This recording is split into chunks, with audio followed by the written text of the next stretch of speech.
habíamos comentado, habíamos básicamente estado trabajando con el resorte rotacional, ¿no? Para tratar de entender cómo es que podemos plantear la ecuación del elemento. Y estábamos tratando de relacionar o construir una analogía con el resorte lineal, el cual ya habíamos estudiado anteriormente. Entonces, en el video anterior yo les comenté que habían dos elementos que eran los que quizá había que tener un poquito más de cuidado, que son los análogos al resorte lineal y al amortiguador lineal, que serían el resorte rotacional y el amortiguador rotacional, ¿no?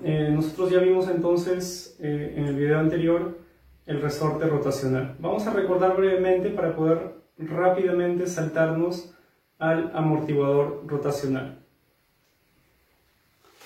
Bien, resumiendo lo que encontramos en el video anterior,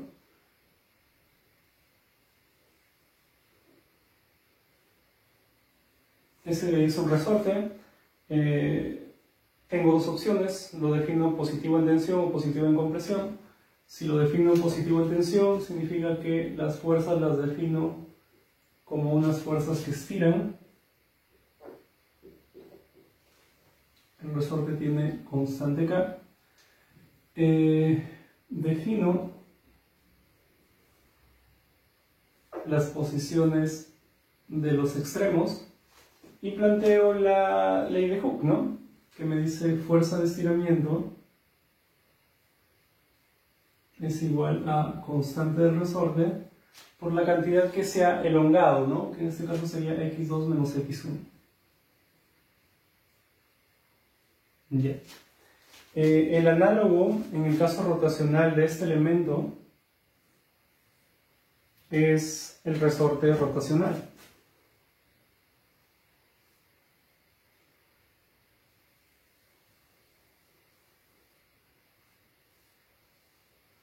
Igual como comentamos hay dos opciones, ¿no? Lo defino, ya no, voy a ponerlo por acá. Positivo en tensión o positivo en compresión, ¿no? Esas dos opciones ya no, ¿no? Ahora hay o es horario o es antihorario, ¿cierto? Entonces, para definir el torque claramente, yo digo, voy a definirlo de manera horaria, que significa que si yo lo veo de este lado, voy a ver en el extremo más cercano que el torque tiene sentido horario, y del otro lado también voy a ver lo mismo, ¿no? Entonces yo digo, sentido horario, ¿qué significa? Significa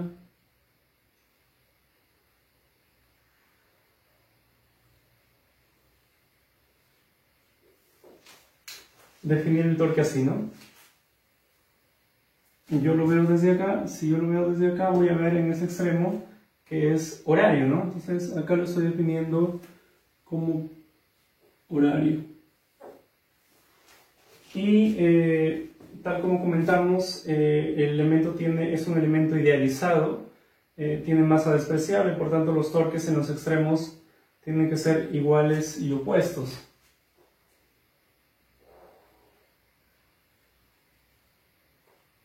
¿No? Y tal como comentamos en el video anterior, lo vea yo desde acá o lo vea desde acá, el torque siempre lo veo en sentido horario, ¿no? En sentido horario. Ya, entonces escogí yo el sentido horario, voy a definir las posiciones angulares en el sentido que yo quiera. Vamos a definirlas así. Le voy a llamar θ2 al ángulo que ha recorrido en ese sentido el extremo derecho respecto de una posición en la cual se encuentra el resorte sin deformarse, ¿no? No quiero utilizar la palabra posición inicial porque a veces se entiende posición inicial como la posición en el instante igual a 0, ¿no? Y no necesariamente es el caso, podría ser que en el instante t igual a 0 el resorte ya esté deformado, ¿no? Podría suceder. Entonces, el ángulo θ2, al igual que el ángulo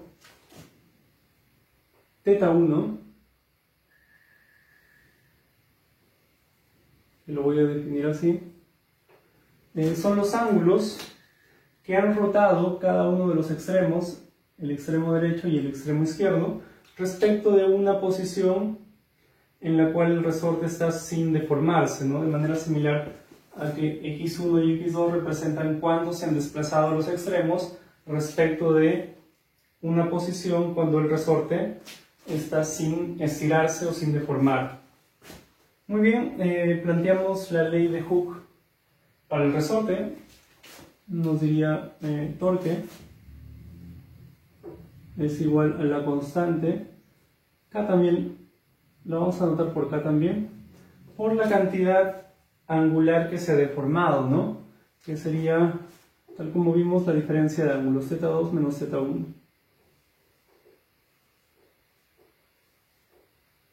¿No? Entonces, mientras mayor sea el torque, mientras más lo que usualmente a veces se llama torsión, ¿no? Resistencia de materiales. Mientras más torque le aplique, pues Z2 menos Z1 va a ser mayor, ¿no? Y en el caso aproximado, esa relación es lineal. Ya está, ese sería el resorte rotacional o resorte de torsión. Y ahora vamos a hablar del amortiguador rotacional. Y para eso nos vamos a acordar del amortiguador lineal, el cual tenía el siguiente símbolo.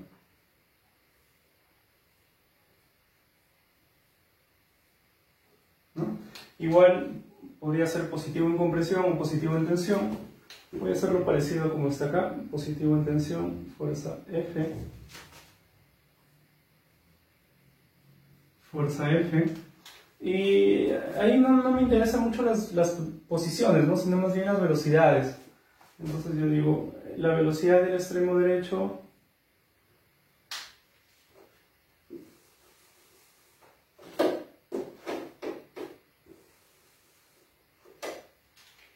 le voy a llamar V2 y la velocidad del de acá V1.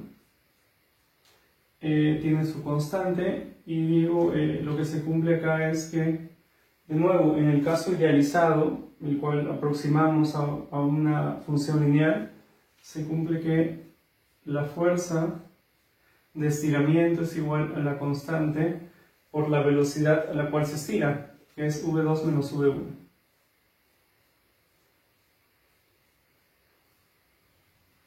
¿Correcto? Ya. Bien, el elemento análogo es lo que se conoce como un amortiguador rotacional. En este caso no hay traslación, ¿no? Sino más bien, creo que lo comentamos ya. También ¿recuerdan cómo estaba construido? O bueno, una de las varias formas, quizá una de las más sencillas formas de construir un amortiguador lineal era con un recipiente cilíndrico donde hay un fluido y hay un disco, ¿no? Que se traslada, un disco agujereado que se traslada. Ya, en el caso, vamos a hacer por acá el dibujito. En el caso rotacional es quizá un tanto parecido, ¿no? Hay igual un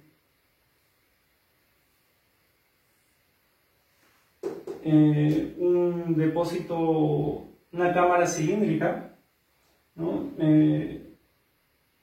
Esta vista, ese es un cilindro visto desde un costado, ¿no? Las tapas circulares son esta de acá y esta de acá. Y dentro por acá hay un eje, ¿no? Un eje que entra y hay unas especies de aletas, ¿no? Ahí está. Entonces, igual se diferencian dos partes, ¿no? Este es un eje que está unido a esta cámara cilíndrica, adentro hay un fluido, ¿correcto? Adentro hay un fluido.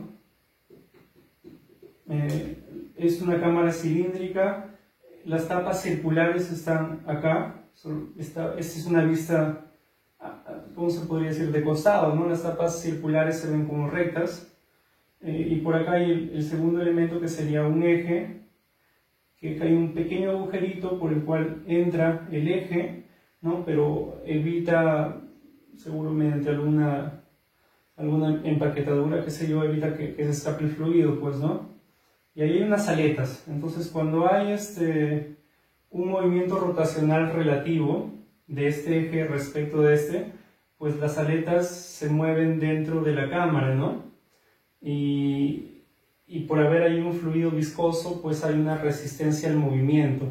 Y pasa algo similar a lo que pasaba acá, ¿no? Hay una resistencia al movimiento que genera una fricción, ¿no? Fricción del fluido, ¿no? Entonces, los experimentos nos van a mostrar que mientras mayor sea el torque externo que uno aplique, pues la velocidad relativa de las aletas respecto del tanque, ¿no? O la cámara cilíndrica, pues va a ser mayor. Hay una función, ¿no? Una función creciente.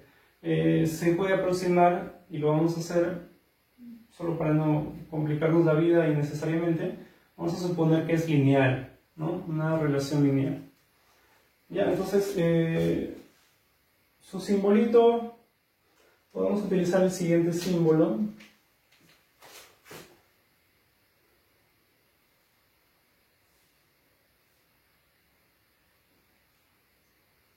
Más o menos, a ver, ¿cómo podríamos utilizar? Ya, vamos a hacer un símbolo de la siguiente manera.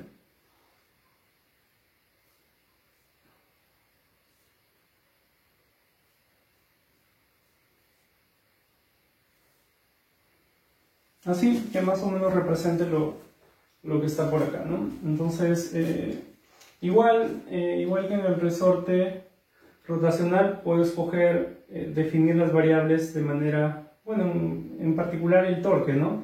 De manera horaria o antihoraria.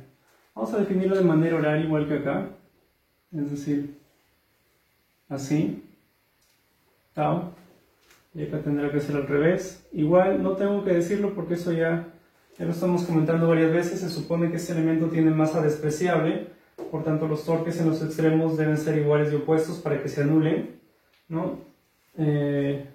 Vamos a definir las variables. En este caso igual no me interesan las posiciones angulares sino las velocidades angulares, ¿no? Voy a definir un W2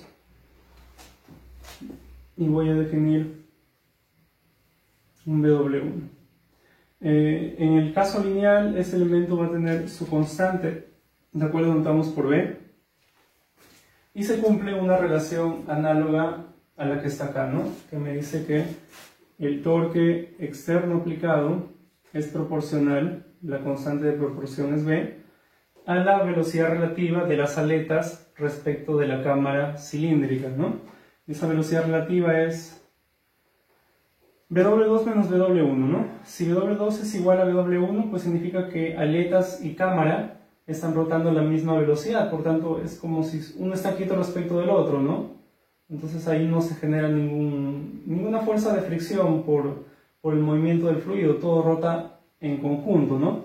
Pero cuando ya existe alguna diferencia de velocidad, W2 mayor que W1 o W1 mayor que W2, pues ahí ya se va el fluido, sí va a empezar a moverse relativamente, ¿no? Por decirlo de alguna manera, y pues se van a generar fuerzas ahí. Fuerzas que al final se traducen como torques, ¿no? De manera externa se visualizan o se expresan como torques. Entonces, B por la velocidad angular relativa, ¿no? De un extremo respecto del otro. W2 menos W1. Profesor, ¿cómo sabe que es W2 menos W1 y no W1 menos W2? Podemos aplicar una lógica muy parecida a la que vimos en el video anterior, ¿no? Cuando trabajamos con esta relación de acá. Acá podríamos decir simplemente, oye, si el torque tau es positivo, ¿no? Significa que sobre este extremo derecho aplico un torque así, sobre el extremo izquierdo aplico un torque así. Es natural, es obvio pensar que W2 va a ser mayor que W1, ¿no? Entonces, si yo aplico un torque así por este lado y un torque al revés por este otro, pues W2, la velocidad de este lado, definida en ese sentido, ¿no? Definida en ese sentido va a tener que ser mayor que W1. Entonces, por tanto, la resta va a ser un número positivo, ¿no? Va a ser un número positivo. Si no, pueden utilizar la regla que les comenté también en el video pasado, ¿no? Simplemente digo yo lo siguiente, me olvido de esta ecuación por un momento y digo, a ver, voy a borrarla mejor.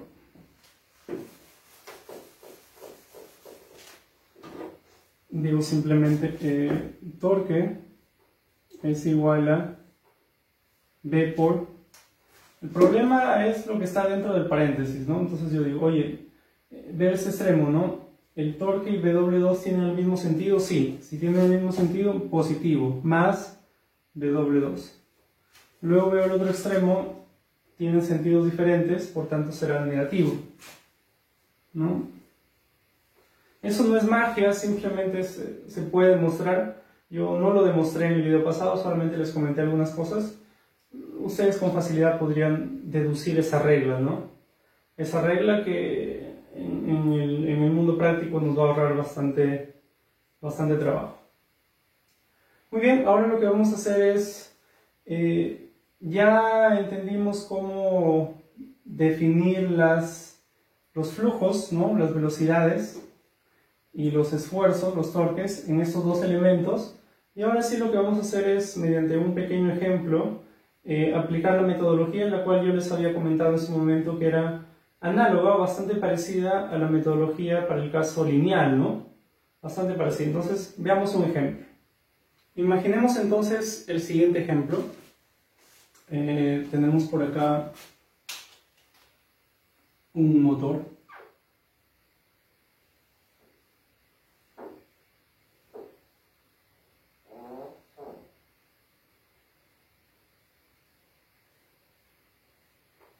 El cual tiene un eje de salida. Vamos a suponer que el eje de salida del motor está conectado a un eje largo, ¿no? El cual no es completamente rígido, sino que es elástico.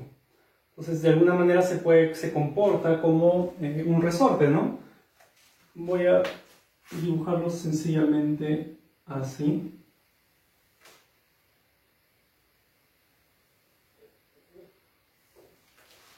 Es un eje, imaginen lo que es de un material elástico, entonces se cumple algo parecido a lo de acá, ¿no? Bueno, idéntico a lo de acá, porque entre los extremos, como es elástico, se puede formar, si entre los extremos de ese eje elástico yo aplico torques, pues va a haber una deformación, ¿no? Va a haber una diferencia entre los ángulos, ¿no? Un desplazamiento angular, ¿no? Justamente algo así. Entonces, este eje elástico se puede representar, o mejor dicho, cumple con esta relación también, al igual que este resorte rotacional, ¿no? Bien, vamos a imaginar que por acá tenemos un disco, el cual tiene una inercia.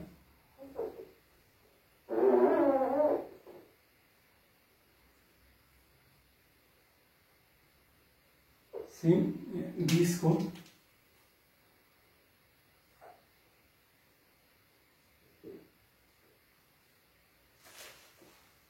Y vamos a imaginar que tenemos por acá un amortiguador.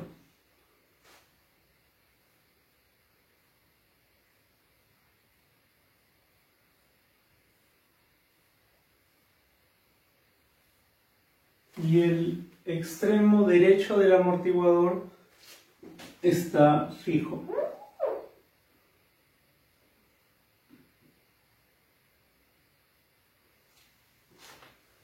¿Sí? A veces es usual en este tipo de diagramas representar lo que serían los rodamientos, ¿no? Es decir, elementos que me permiten fijar el elemento de tal manera que pueda únicamente rotar, ¿no? Que pueda rotar con facilidad. Entonces, a veces se colocan por acá unos simbolitos, ¿no? Por ejemplo, acá podría colocar algo así,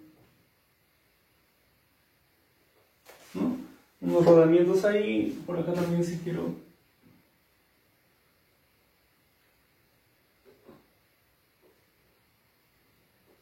Ahí está. ¿De acuerdo? Ya. Este es nuestro sistema sumamente sencillo. Vamos a ponerle por acá, este es el motor, este es un eje elástico. Eje elástico. Este es un amortiguador rotacional, ¿no?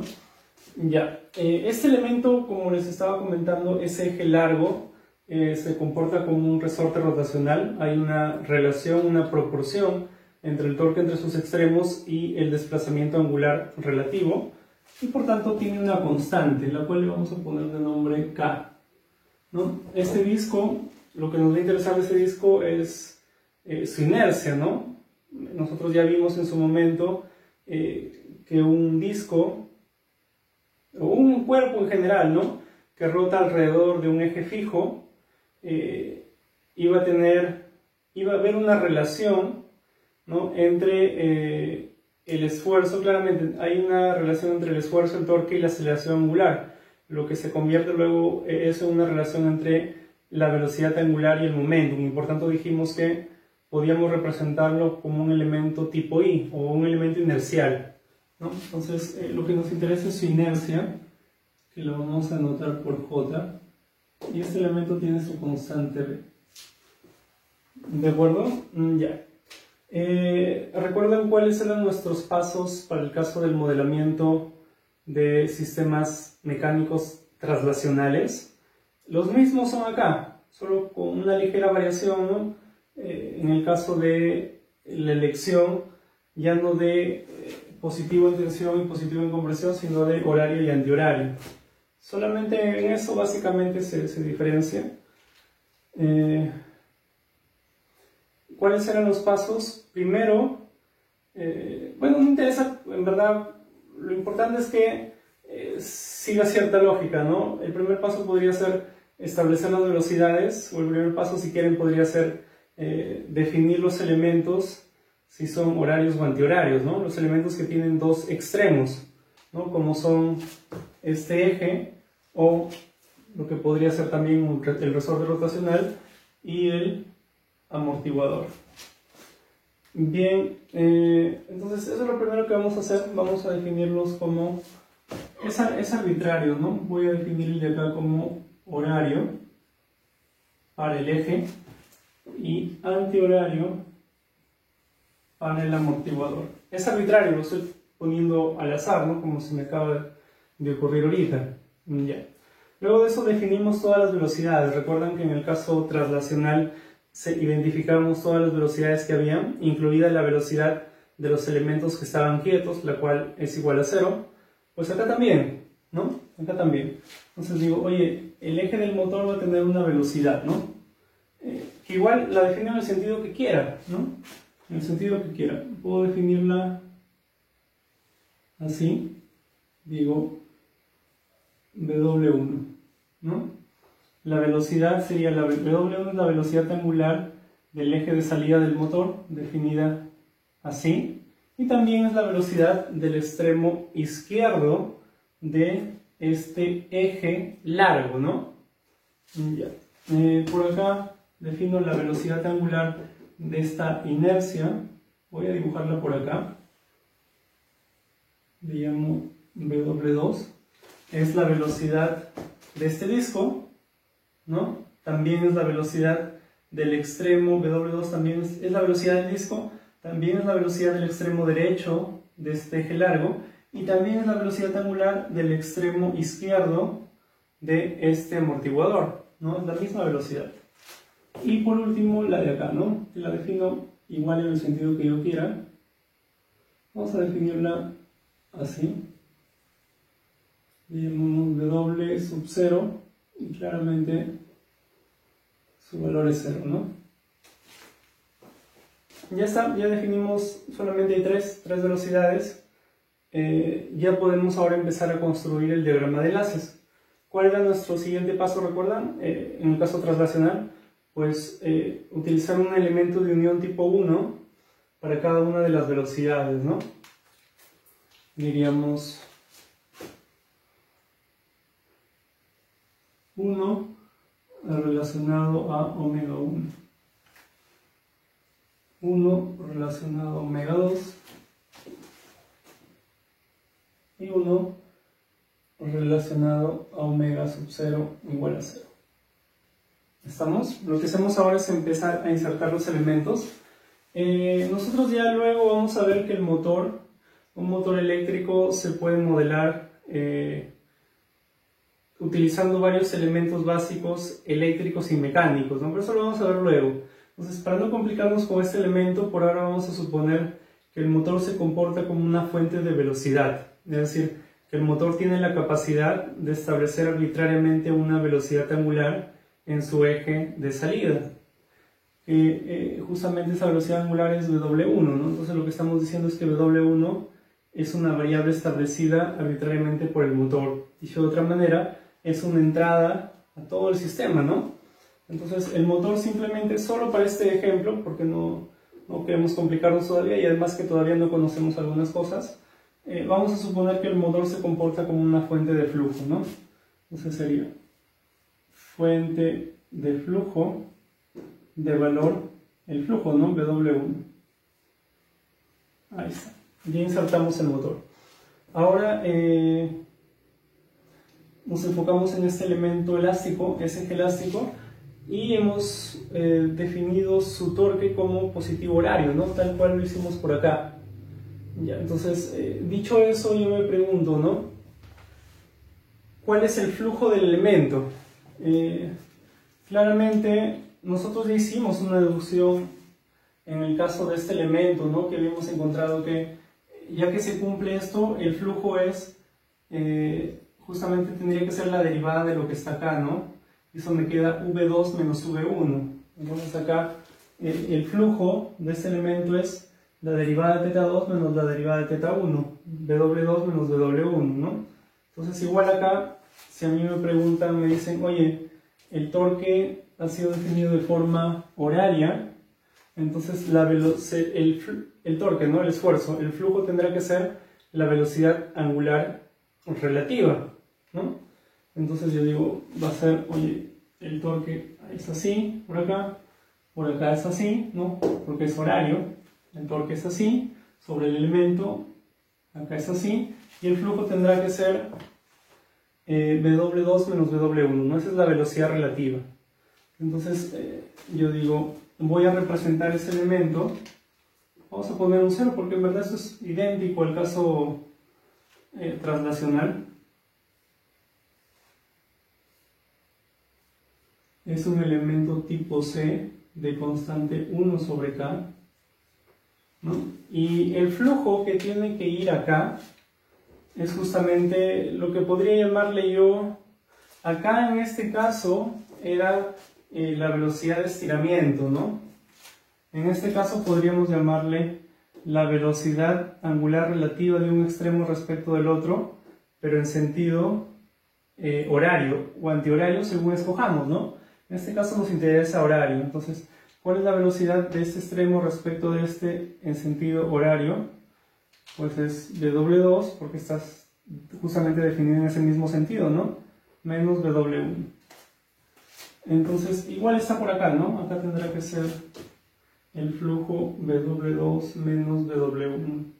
Y lo que nos faltaría ahí es establecer o definir cuáles tendrían que ser los sentidos de esos enlaces para que efectivamente se cumpla que el flujo acá es W2 o omega 2 menos omega 1, ¿no?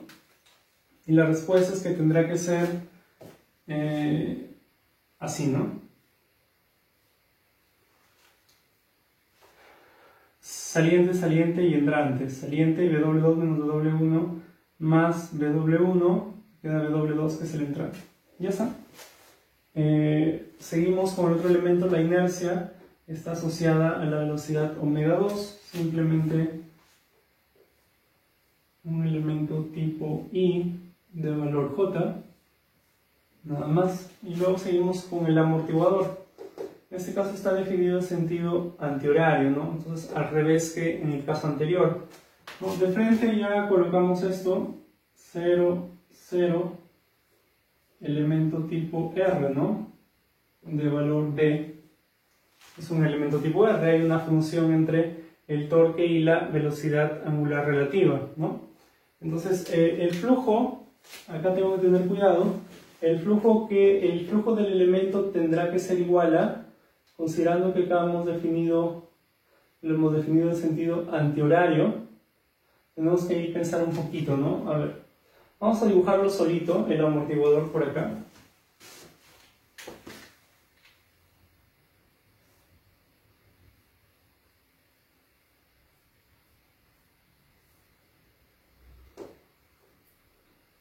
Ya.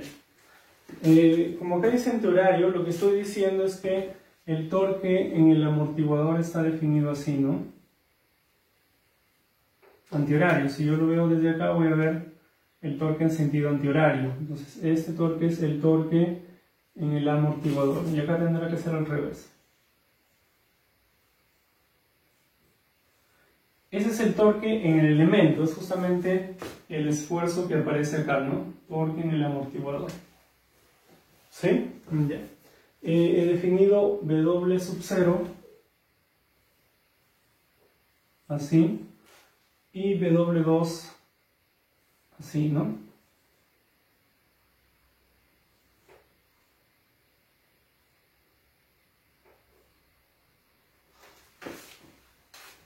Ya, podemos utilizar la regla que les comenté por acá, ¿no? Que sería lo más práctico quizás, diría, acá se cumple torque en el amortiguador igual a su constante que es B. Y acá digo, ¿no? Acá en este caso W sub 0 y TA tienen el mismo sentido, por eso sería más, sería W sub 0. Y acá sería también, ¿no? Positivo, tienen el mismo sentido, sería más W2. W sub 0 más W2, ¿no? Utilizando la regla que les había comentado. Entonces, esto de acá es justamente el flujo. Y por tanto, acá tendrá que estar W0 más W2. W0, W2, entonces es obvio que los dos tienen que ser así, ¿no? W0 más W2, W0 más W2. ¿Estamos? Ya, y finalmente restringimos que esta velocidad efectivamente sea 0 con una fuente de flujo de valor 0, ¿no? De manera igual, idéntica como era en el caso traslacional. Muy bien. Y con eso hemos terminado. Bueno, solo nos faltaría simplificar, ¿no? Hay una simplificación muy importante que siempre debemos hacer y esta está por este lado, ¿no? Decimos, oye, fuente de flujo igual a 0, 0, 0, se anularía todo esto, ¿no? Todo esto de acá desaparece porque por este enlace o por este enlace, por ninguno de ellos está fluyendo energía, ¿no? Todo esto desaparece. Podríamos simplificar, no, ya no lo voy a hacer, no es tan importante. Acá no se puede simplificar nada, acá sí, ¿no? Este con este, ahí sí se podría simplificar. Nada más, sería la única simplificación. ¿Sí? Entonces, no es nada, lo único nuevo quizás sea un poquito esto de acá, pero el procedimiento es muy muy similar al caso traslacional, ¿no? Lo repito ahora, digo primero, en los elementos que tienen dos puertos, que son los elementos elásticos, ¿no? Sea una barra elástica o sea un resorte rotacional, y en los elementos como el amortiguador, ¿no? El amortiguador rotacional, en esos elementos hay que definir si el torque sobre el elemento es horario o es antihorario, ¿no? Y luego de eso señalamos o indicamos todas las velocidades absolutas, velocidades angulares absolutas, ¿no? W1, W2 y W0 en este caso. Luego de eso, para cada velocidad, cada velocidad es representada como un elemento tipo 1, y luego lo que hacemos es insertar cada uno de los elementos que vemos acá en el esquemático, insertarlos acá, ¿no? Ahí hay que tener cuidado principalmente justamente los elementos que tienen dos puertos, ¿no?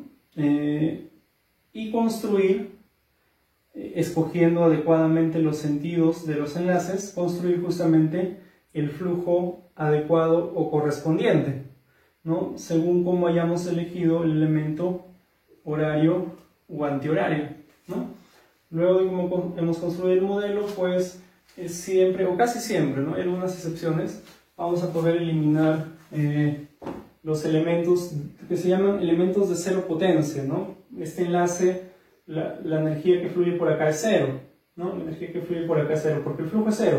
El flujo cero, la potencia que fluye por el enlace es flujo por esfuerzo, ¿no? Entonces, si una de las dos variables es cero, pues la energía que fluye es cero, ¿no? Anulamos esta parte y siempre que se pueda hacer alguna simplificación, ¿no? En este caso solamente se podía hacer una simplificación por acá. Y eso es todo, no hay nada adicional que comentar respecto de la construcción de modelos de sistemas rotacionales.